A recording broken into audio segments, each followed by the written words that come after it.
But what I want to talk to you about Joan is something entirely different. Where Joan meant the most to me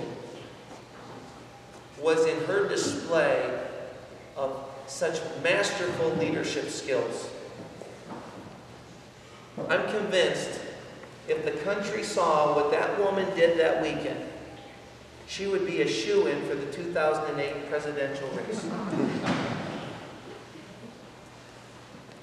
Joan could sense on the backside that I was starting to fail a little bit.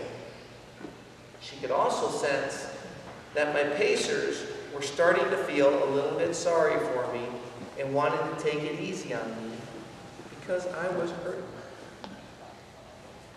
It was at that point that she called a meeting together with the pacers.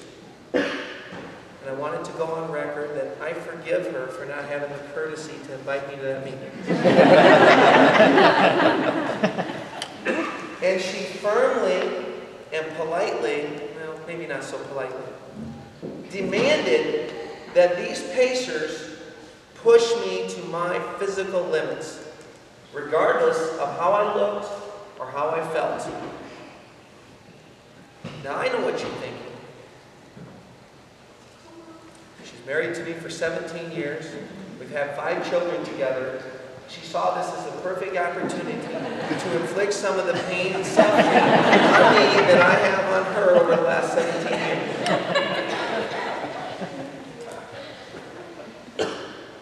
The truth of the matter is, she did it because she loved me. She had faith in me. She knew how important this was to me, how badly I wanted to achieve this goal. And she knew how disappointed I would be if I didn't achieve the goal. And on what I thought a lighter note, but maybe it's not, she mentioned on several occasions, I don't want you doing this again, so if you don't succeed this time. So I think there was some inspiration there as well. But seriously, she had the faith and the courage in me that inspired her to motivate my pacers to push and punish me to the finish line. Joan, I'm so grateful for all that you did.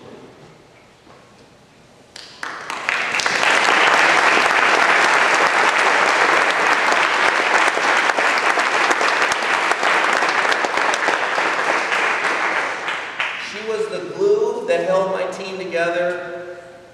Incredible, awesome teammate. I had some time to reflect on Leadville. It's been 8 months now since I've run it. And one of the revelations that really hit me after I ran the race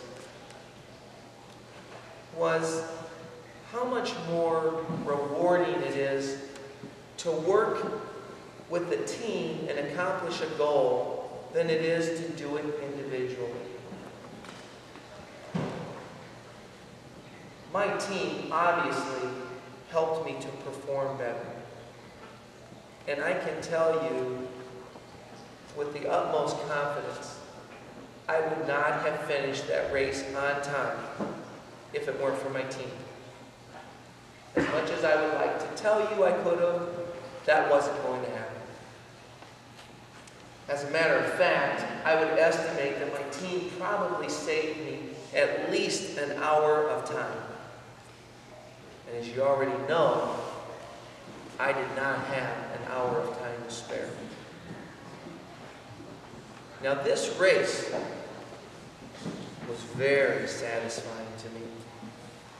I got so much enjoyment out of doing it, and so much satisfaction.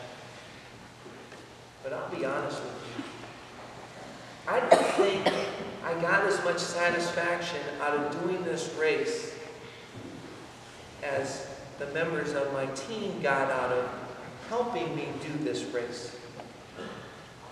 And when I think about it, I think there aren't many more feelings that are more rewarding and more powerful on this earth than to know that you were responsible for somebody else's success. And that is exactly what happened in this case. The other thing was, doing this as a team was just so much more fun.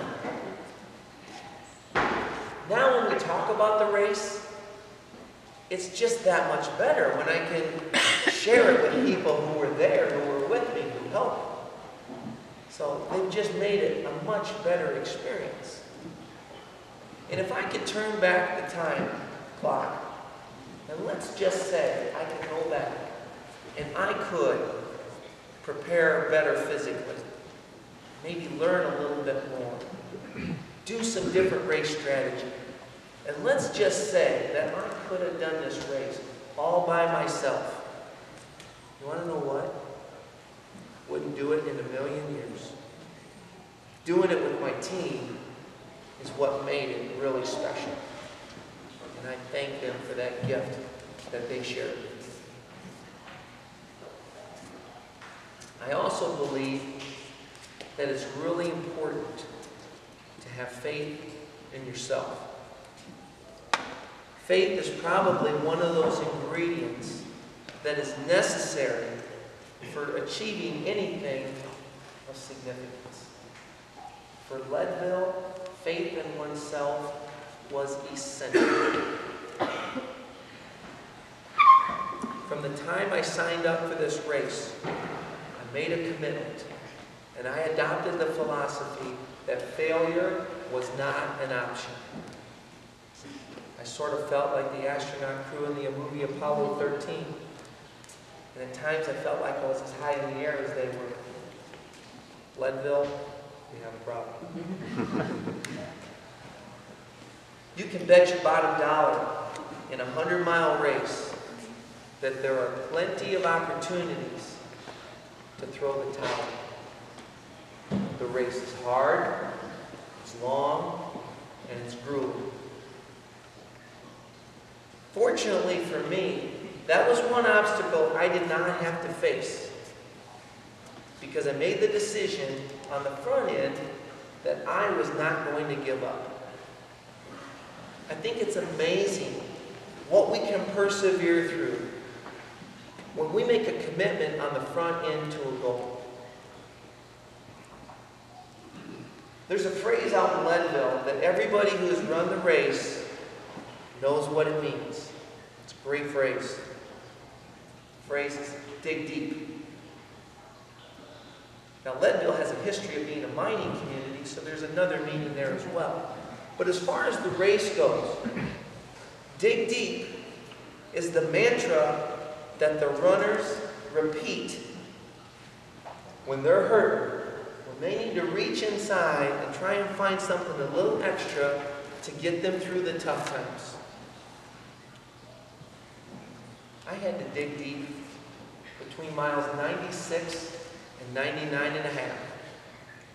For the first time in the entire race, I began to become scared that I wasn't going to finish on time.